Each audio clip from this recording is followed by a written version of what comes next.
जा रही है। आज भी लगभग 70 परिवेदनाएं हमारे पास आई, अनेकों विभागों की थी। जितना त्वरित, जितना सब हाथों हाथ कर सकते थे उनका निस्तारण करने का काम किया। जो बजट के संबंध में या कोई इस तरह की थी, उनको हमने विभागों को भेज करके उनका कैसे निस्तारण किया जा सके और कैसे आम जन को हम राहत दे सके, इसके लिए नियमित जन सुनवाई की जा रही है।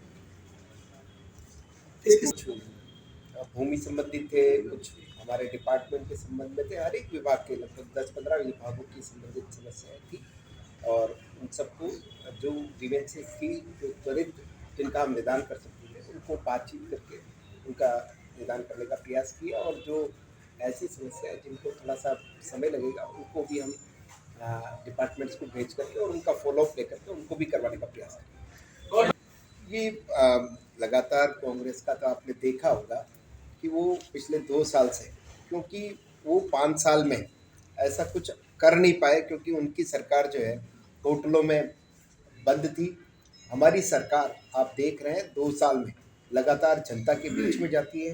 2 साल उनके मुख्यमंत्री जी ने स्वयं ने स्वीकार किया कि मैं घर से बाहर नहीं निकला, और हमारे मुख्यमंत्री जी ने, आपने देखा होगा, वो लगातार हर जिले, ऐसा कोई जिला नहीं होगा जिस जिले में वो 2 या 3 बार उन्होंने प्रवास नहीं किया। हर जिले की समस्याओं को सुन करके उनको कैसे वहाँ जनता के बीच में जा करके उनको सुनने का काम किया उन्होंने। और उसके बाद में आपने दोनों ही बजट देखे होंगे, दोनों ही बजट में उन्होंने उन सब चीज़ों को लेकर के समाहित करके, और तीसरे बजट की भी आप देख रहे होंगे तैयारी करके, जिस प्रकार से हर वर्ग के, समाज के जुड़े हुए सभी समाजजनों को यहाँ बुला करके उनकी बात सुन करके बजट में उनको समाहित करने का काम कर रहे हैं। हमारे 2 बजट को आप देखेंगे तो उनको धरातल पे लाने का काम हमारी सरकार ने किया। और पिछली सरकार में भी आपने देखा 4.5 साल तक उन्होंने कुछ किया नहीं, और 4.5 साल बाद कुछ घोषणाएं जो की, आज भी आप उनको धरातल पे नहीं देखेंगे। हमारी सरकार ने जो काम कहा, और हमारी सरकार, हमारे देश के प्रधानमंत्री जी भी ये कहते हैं कि हमारी सरकार में शिलान्यास होगा और हमारी सरकार में उद्घाटन होगा, उसी को ध्यान में रखते हुए हमारे मुख्यमंत्री जी भी इसी बात में विश्वास रखते हैं कि हम ही शिलान्यास करेंगे और हम ही उद्घाटन करेंगे। SIR में मेरे को ऐसा लगता है वो कहीं मनरेगा को लेकर के आंदोलन कर रहे थे, कहीं कुछ कर रहे थे। उनके कार्यकर्ता, उनके BLOs मेरे हिसाब से ज़मीन पे सक्रिय थे नहीं। हमारे कुछ कार्यकर्ताओं ने काम किया, उन्होंने दावे किए, कहीं गलत नाम थे तो उनकी आपत्ति दर्ज करवाई।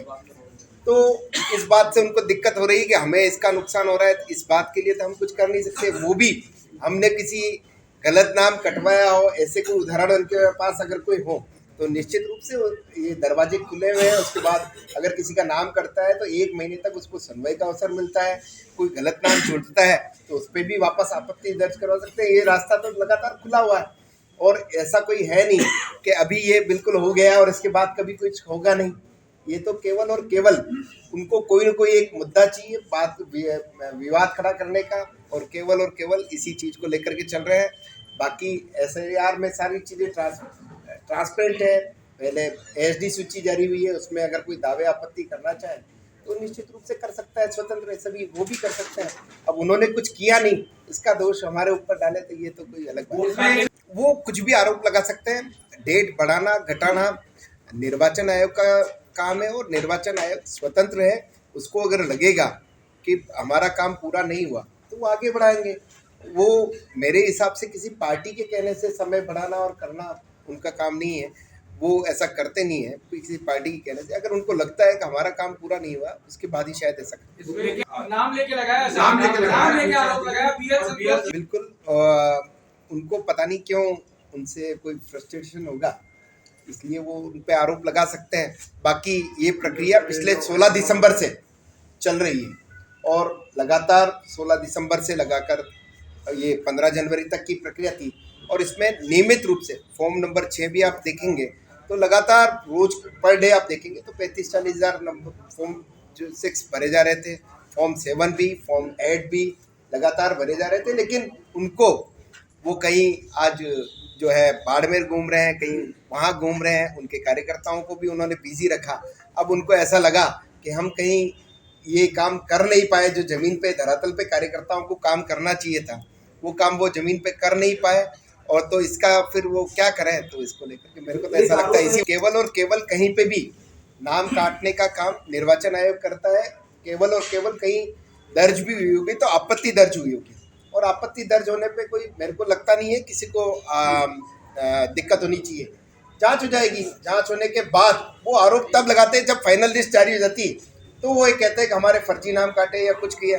अभी तो केवल आपत्ति और दावों में उनको क्या दिक्कत हो सकती है। लेकिन अगर निश्चित रूप से मैंने इस तरह का कोई वीडियो देखा नहीं है, और अगर होगा तो उसकी जांच करवा के निश्चित रूप से अगर उसकी बात होगी तो वाजिब होगी तो कार्रवाई कराएंगे। तो दबाव डाल रहा है इस बार, ये तो जांच का विषय है और जांच करके उस पर कार्रवाई होगी। अच्छा, डोटासरा जी ने एक और बात कही है कि वो ऐसा कह सकते हैं क्योंकि उनको ऐसा लगता है ना, उनके समय में कैसे काम हो रहे थे, स्वयं मुख्यमंत्री जी के सामने जिस प्रकार से उन्होंने पूछवाया मुख्यमंत्री जी ने क्या हो रहा था, तो खुले मंच पर शिक्षकों ने जिस तरह से जवाब दिया था वैसे काम अभी हमारी राजस्थान सरकार में नहीं हो। लेकिन पार्टी के तहत बच्चों का एडमिशन नहीं हो पा रहा है, सेशन खत्म होने पर है।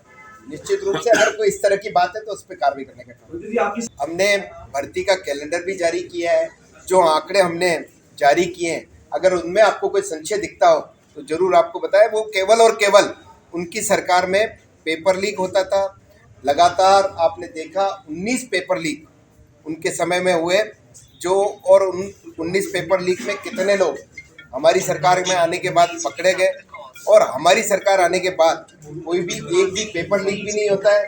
लगातार समयबद्ध तरीके से भर्तियां भी होती है, नियुक्तियां भी मिलती है, और समयबद्ध कैलेंडर भी जारी करने का काम आदरणीय हमारे मुख्यमंत्री जी के इस 2 वर्ष के कार्यकाल में हुआ।